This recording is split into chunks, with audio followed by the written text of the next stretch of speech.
일기예보에 하게 되면은 수도권에 큰 비가 올 것이라고 그랬는데 다행스럽게 큰 비 없이 지나가서 참 감사한 일입니다. 그러나 남쪽에는 큰 비 지나고 난 다음에 폭염이 몰아와서 많은 분들이 고생하고 있다고 그러니까 잊지 말고 기대해 주시기를 바랍니다. 그리고 아까 잠깐 이거 찬양 인도하는 가운데 우리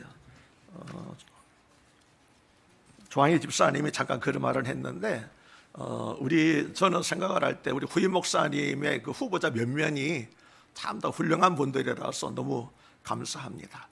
적어도 저보다는 훌륭한 분이 나야 되겠다. 훌륭하다는 기준이 뭔지 모르겠지만 그래도 객관적인 기준도 필요한데 다들 보니까 뭐 신학 박사, 목회학 박사, 예배학 박사, 뭐 오늘 오실 분 뭐 교회학 박사 이런 식으로 공부를 많이 한 분들이라서 아무래도 저보다는 훨씬 낫지 않겠는가, 더 젊은 분들이라서 좋지 않겠는가 하는 그런 생각을 하고 있습니다. 그리고 특별히 그 가운데서 한 서너 분은, 두세 분은 굉장히 훌륭해서 교회가 능력만 된다고 그러게 되면 다 담임 목사를 모셔가지고 번갈아 가면서 했으면 좋겠다 그런 생각이 들 정도로 귀한 분들이 우리 교회에 이력서를 내주어서 너무 감사한 마음이 있습니다. 그래서 여러분들도 계속해서 이 일을 위해서 기도해 주시고 청비원들이 최선을 다해서 뽑고자 하니까 여러분 계속 기도해 주시고요. 그리고 중요한 거는 목회 절반은 사모님이 하거든요. 저를 보시면 알잖아요. 네. 그래서 목회 절반 이상은 사모님이 하기 때문에 여러분은 설교만 듣지만 우리 청빙위원들은 그 사모님들도 이렇게 그 이력서라든지 자기소개서 통해서 보기도 하고 잠시 이렇게 간담회하면서도 사모님에 대해서도 계속 체크하고 있습니다. 그러니까 목사님만 보는 것이 아니라 사모님도 함께 보기 때문에 혹시 여러분 생각과 다른다 할지라도 청빙위원들을 믿으시고 끝까지 지지하고 기대해 주시기를 바랍니다. 오늘은 한국교회에서 지키는 맥주절 또는 맥주감사절입니다. 제가 한국교회라고 강조한 것은 맥주절, 맥주감사절은 제가 알기로는 한국교회 외에는 다른 나라에서 지키는 예가 별로 없다고 그렇게 알고 있기 때문입니다. 그런데 인터넷을 검색해 보니까 맥주절에 대한 부정적인 좋은 글들이 아니라 부정적인 글들이 많이 돌아다니는 것을 볼 수가 있었습니다. 그 이유는 맥주절은 농경사회를 배경으로 한 구약적인 절기이기 때문에 구약시대가 아니고 농경사회도 아닌 현재는 맥주절을 지킬 필요가 없다고 하는 의견들이 많았습니다. 그리고 그런 글들에서는 공통적으로 맥주절 감사 헌금을 비난하고 있었습니다.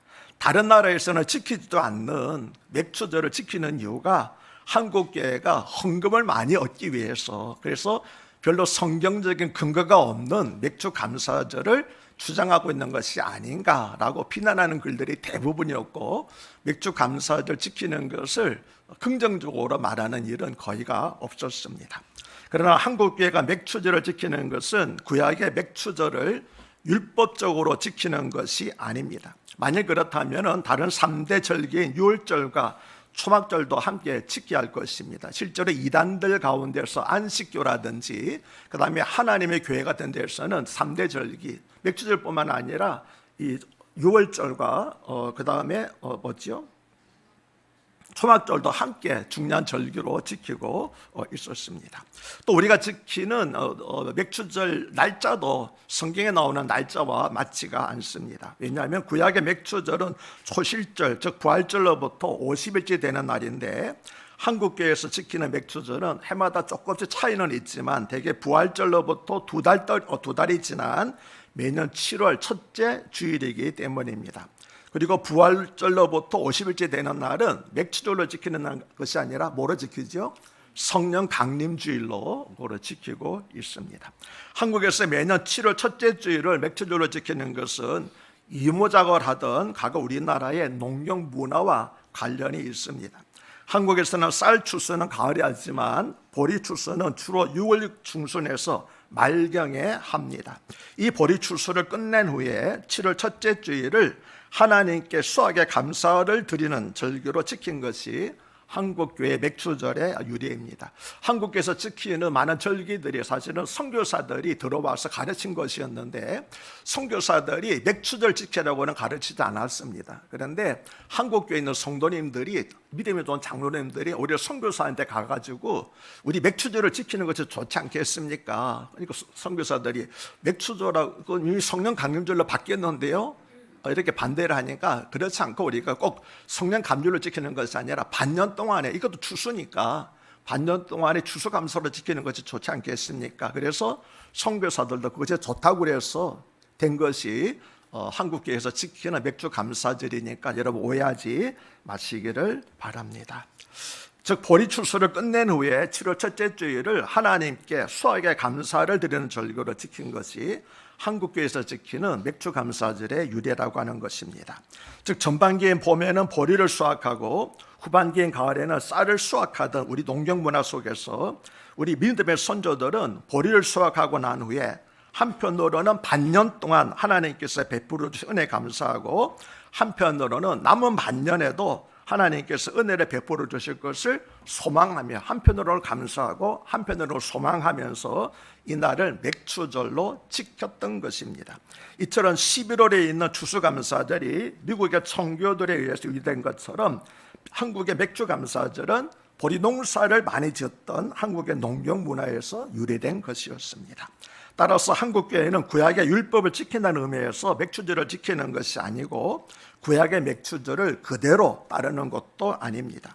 구약의 절기들은 모두가 예수 그리스도의 구원 사역을 예표하는 것이었습니다. 예를 들면 유월절은 십자가 사건, 즉 예수님의 대속에 대한 예표였으며 초막절은 예수님의 재림과 천국 잔치에 대한 예표였습니다. 그리고 맥주절은 오순절 성령 강림과 신약교회의 탄생에 대한 예표였습니다. 그런데 예수 그리스도께서 이미 구원 사역을 완성하셨기 때문에 이제는 이러한 구약적 절기들을 율법적으로 지킬 필요가 없어졌습니다. 구약의 절기들은 예수 그리스도 구약 사역에 대한 구원 사역에 대한 모형, 즉 영적인 그림자였는데 이제는 이미 실체가 오셨기 때문에 그림자 모형은 필요 없게 된 것입니다. 그래서 오늘날 한국교회가 맥주절을 지키는 것은 단순히 구약의 말씀에 기록된 것을 지키기 위한 것이 아니라 다만 구약의 맥주절이 가지고 있었던 영적인 의미와 교훈을 발견하여서 그 의미와 교훈을 오늘 우리의 삶에 적용하는 절기로 그렇게 지키고 있는 것입니다. 그러면 맥주절이 가지고 있었던 영적인 의미와 교훈은 무엇이었을까요? 먼저 오늘 9절을 보면은 7주를 셀지니 곡식의 낫을 내는 날부터 7주를 세워 내 하나님 여호와 앞에 7주를 지키라고 말씀을 합니다. 여기서 곡식의 낫을 내는 첫날은 초실절을 말합니다. 초실절은 보리 수확의 첫 단을 하나님께 드리는 날입니다. 보리 수확의 첫 단은 예루살렘 유다가 있었던 것이 아니라 갈릴리가 날씨가 따뜻하니까 거기서 먼저 보리 수확을 했거든요. 그 소식을 듣고 그걸 먼저 드리고 난 다음에 이제 추수들이 시작이 되었습니다. 즉 그래서 초실절은 밭에서 수확한 첫 곡식을 하나님께 드리는 날이었습니다. 이스라엘에서는 이 초실절을 기점으로 하여서 보리 수확을 시작하였으며 보리 수확이 끝나면은 밀수확으로 이어졌고, 그래서 밀수확이 다 끝나고 난 다음에 지키는 절기가 바로 칠칠절 또는 맥주절이라고 하는 절기였던 것입니다. 이처럼 맥주절은 초실절로부터 시작하여서 7주간의 곡물 추수가 다 끝나는 뒤에 지키는 절기이기 때문에 칠칠절, 일주일에 7번 있었다고 해서 칠칠절이라고도 말하고 있습니다. 출애굽기 23장 16절은 맥주절을 지키라. 이는 내가 수고하여 밭에 뿌린 것의 첫 열매를 거두민이라고 말씀을 합니다. 여기서 밭에 뿌린 것의 첫 열매는 곡물인 보리와 밀을 말합니다. 한문으로 보리는 대맥이라고 그러고 밀은 소맥이라고 합니다. 왜 그럴까요? 보리는 나달이 상대적으로 굵기 때문에 대맥이라고 그러고 밀은 상대적으로 나달이 작기 때문에 소맥이라고 그렇게 하는 것입니다. 그리고 밭에서 곡물 수확이 끝나면은 채소를 심어서 가을에 수확하였는데 이 가을 수확 후에 지키는 절기는 무엇이었을까요? 초막절입니다. 이해가 되시죠? 그래서 처음에 보리 수확을 첫 수확을 드리는 것이 초실절이었고, 그 다음에 밭에 나는 모든 곡식을 다 수확하고 난 다음에 지키는 절기가 맥주절이었고, 그 다음에 그 곡식 수확하고 난 다음에 채소를 심고 그 채소를 수확하고 난 다음에 지키는 절기가 초막절이었다. 그렇게 이해하시면 되겠습니다. 이처럼 맥추절은 밭에서 나는 곡물이 밀과 보리의 수확을 마친 후에 햇빛과 비를 적절히 주셔서 풍성한 열매가 있게 하신 하나님의 은혜에 감사하는 절기였습니다. 동시에 우리 인생의 모든 것은 오직 하나님께로만 말미암다는 사실을 고백하면서 잠시 일상생활을 중단하고 하나님을 향한 자신의 신앙을 재무장하는, 감사로 다시 재무장하는 그런 날이기도 하였습니다. 그 다음 10절은 내 하나님 여호와 앞에 7절을 지키되 내 하나님 여호와께서 내게 복을 주신 대로 내 힘을 헤아려 자원하는 예물을 드리라고 말씀하는데, 이 10절 한 구절에는 하나님께 드리는 것에, 드림에 대한 세 가지 원리가 나타나 있습니다. 첫 번째 원리는 너에게 복을 주신 대로 예물을 드리라고 한 것입니다. 이것은 개별성, 각자의 문제라고 하는 것이죠. 왜냐하면 각 사람의 받은 복이 저마다 다르기 때문에 그렇습니다. 누가 100만 원 드린다고 나가 100만 원 드리는 것이 아니라 하나님께 주신 복이 다 다르기 때문에 각자 알아서 드리라고 하는 그런 말씀입니다. 즉 많이 받은 사람은 많이 드리고 적게 받은 사람은 적게 드립니다. 다른 사람 눈치를 볼 곳 없고 빚내어서 감사 헌금을 드리는 것은 굉장히 비성경적이라는 것 꼭 아시기 바랍니다. 어떤 교회에서는 빚을 내서라도 감사를 드리라고 그러는데 그거는 전혀 성경적이 아니니까 여러분은 그런 속임수 거짓말에 속지 마시기를 바랍니다. 각자 받은 은혜를 헤아려서 드리는 것, 이것이 첫 번째 원리입니다. 두 번째는 너의 힘을 헤아려서 예물을 드리라고 하였습니다. 여기서 헤아려 해당하는 히브리어는 마사라고 단어인데 충분하게라고 하는 뜻입니다. 이것은 우선순위의 문제입니다. 최선을 다해서 드리라고 하는 것이죠. 세 번째는 자원하는 예물을 드리라고 하였습니다. 억지가 아니라 스스로 우러나오는 마음으로 드리라고 하는 것입니다. 이것은 자발성의 문제입니다. 결코 강제사항이 아니고 자원해서 자발적으로 기쁨으로 드리는 것이 하나님이 받으시는 감사 예물이라고 하는 것입니다. 시험에 들어서 교회를 옮기거나 교회가 다니는 것을 포기한 사람들은 대부분 헌금 때문이라고 합니다. 그러나 헌금은 하나님이 주신 축복에 대해서 스스로 감사하는 표현입니다. 결코 강제가 아닙니다. 자발적으로 드리는 것이며 복 주신 대로 드리는 것이고 내 힘을 헤아려서 드리는 것입니다.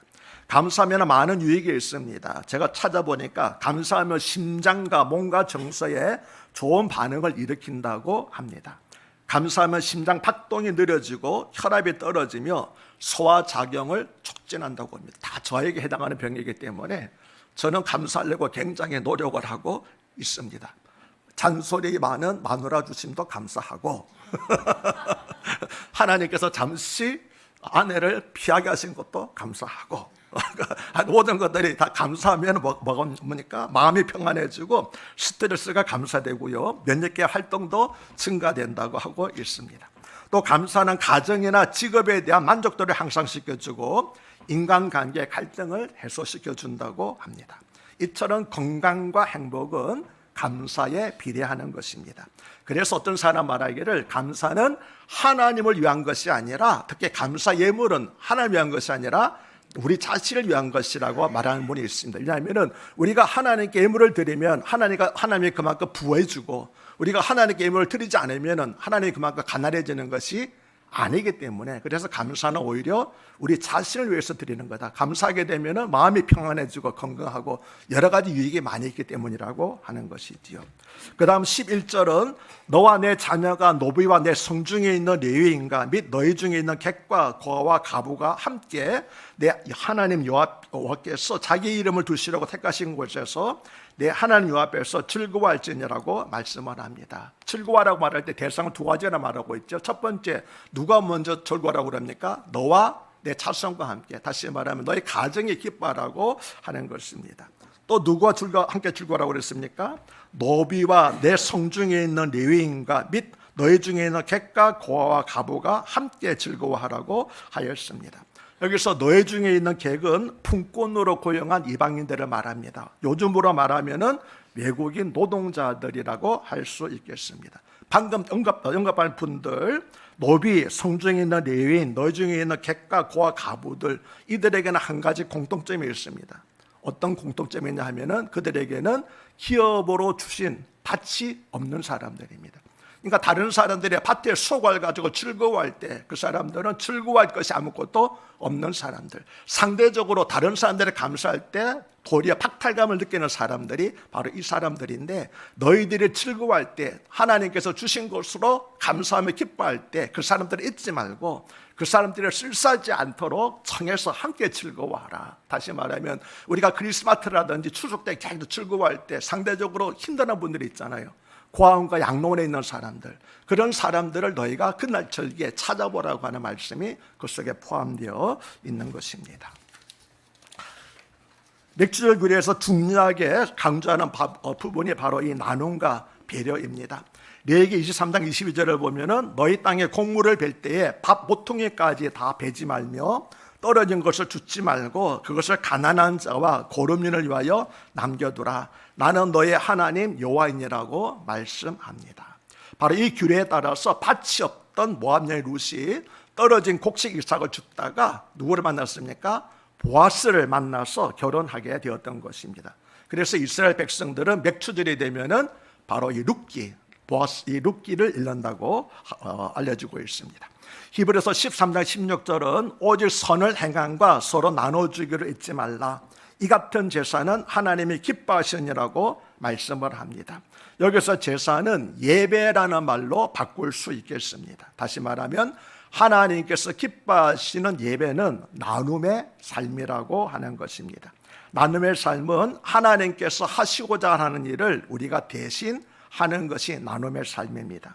하나님께서 기뻐하시는 예배는 건강을 주신 것을 감사드리며 병자들을 찾아가서 함께 즐거워하는 것입니다. 친구들을 주신 것을 감사드리며 외로운 사람들을 찾아가서 함께 즐거워하는 것입니다. 자유를 주신 것을 감사드리며 속박당한 사람들을 찾아가서 함께 즐거워하는 것입니다. 이처럼 이웃과 더불어 사는 것은 우리 신앙인의 의무입니다. 그리고 그렇게 살면은 결코 손해를 보지 않습니다. 왜냐하면 성경은 가난한 사람을 구제하는 것은 하나님에게 빌려주는 것과 같다라고 말씀하고 있기 때문입니다. 그래서 잠언 11장 24절과 25절은 흩어 구제하여도 더욱 부하게 되는 일이 있나니 반면에 과도히 아껴도 가난하게 될 뿐이니라.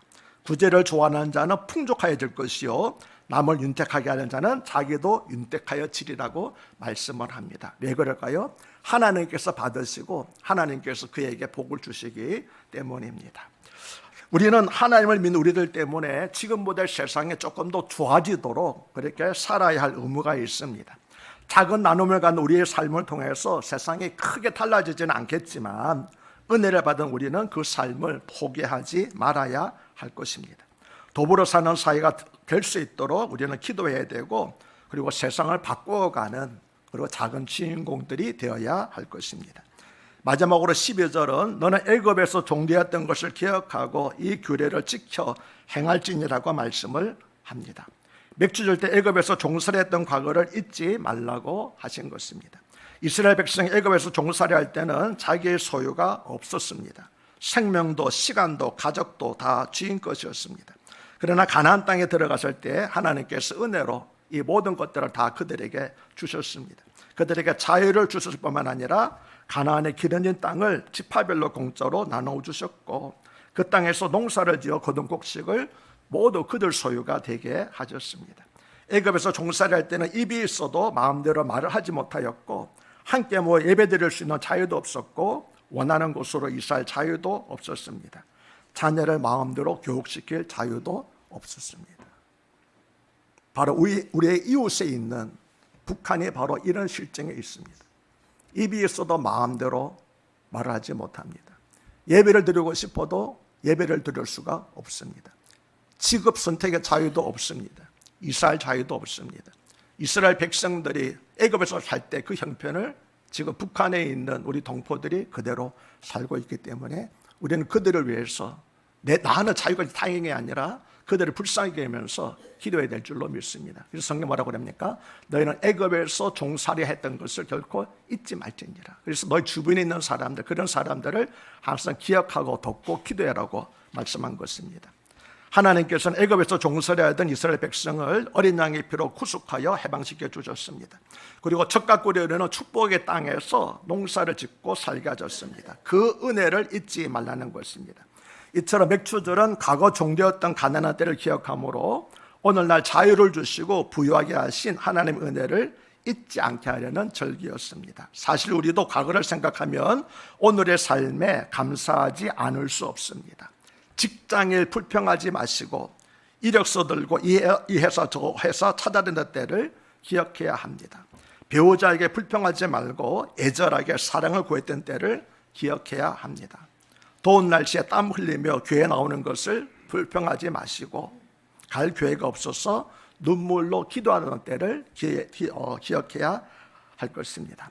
이처럼 감사는 해석의 문제입니다. 지금의 상태를 어떻게 해석하냐에 따라서 감사할 수도 있고 불평과 원망할 수도 있습니다. 기준점을 어디에 놓고 하시냐에 따라서 감사할 수도 있고 불평과 원망을 할 수도 있습니다. 어떤 관점으로 보느냐에 따라서 과거와 현재를 바라보느냐에 따라서 감사할 수도 있고 또 불평과 원망을 할 수도 있는 것입니다. 신앙인들은 모든 상황을 절대 감사로 해석하며 살아가는 사람들입니다. 과거의 불행에도 불구하고 현재의 아픔에도 불구하고 미래의 불확실성에도 불구하고 모든 것을 감사로 해석하는 것이 신앙인들인 것입니다. 그것이 그리고 바로 그리스도인들의 감사 생활입니다. 믿음으로 생각하면 어느 것 하나 감사하지 않을 것이 없습니다. 죄 용서받은 것 감사하고 천국 가게 된 것 감사하고 하나님의 자녀가 되어서 신앙생활하는 것 감사하고 큰 교회는 아니지만 자유롭게 모여서 서로 사랑하면서 기쁘게 예배드리는 것도 감사한 일 아니겠습니까? 또 좋은 성도님들을 만난 것도 감사합니다. 교회에서 다투고 싸우지 않는 것이 당연하지만 안타깝게도 그렇지 않은 교회들도 많이 있기 때문에 하나님께서 우리 큰사랑교회에서 신앙생활을 하게 되신 것도 사실은 감사한 일이고 저는 여러분들을 만나서 마지막 목회를 하게 된 것이 너무너무 감사할 뿐입니다. 감사하는 인생을 풍요롭게 합니다. 하나님의 은혜를 기억하며 감사하는 삶을 살 때 인생은 행복해지고 우리의 삶은 풍요로워질 것입니다. 감사가 없는 인생은 메마른 인생입니다. 마치 노예 생활처럼 활기가 없는 인생입니다. 그러나 감사는 행복의 원료가 되고 인생의 풍요로운 삶의 재료가 됩니다. 그리고 감사는 감사를 낳고 감사의 문으로 들어갈 때 우리의 삶이 행복하고 윤택해지게 되는 것입니다. 하나님께서는 이 사실을 너무나 잘 알고 계십니다. 그런데 문제는 우리 인간의 기억력입니다. 인간은 오래 기억하지 못합니다. 무엇을요? 하나님의 은혜를, 하나님께 감사만 달려다는 것을 잊어버리게 되지요. 그래서 하나님께서는 감사절기를 정해놓고 매년 이 감사절기를 지키도록 한 것입니다. 왜 그렇습니까?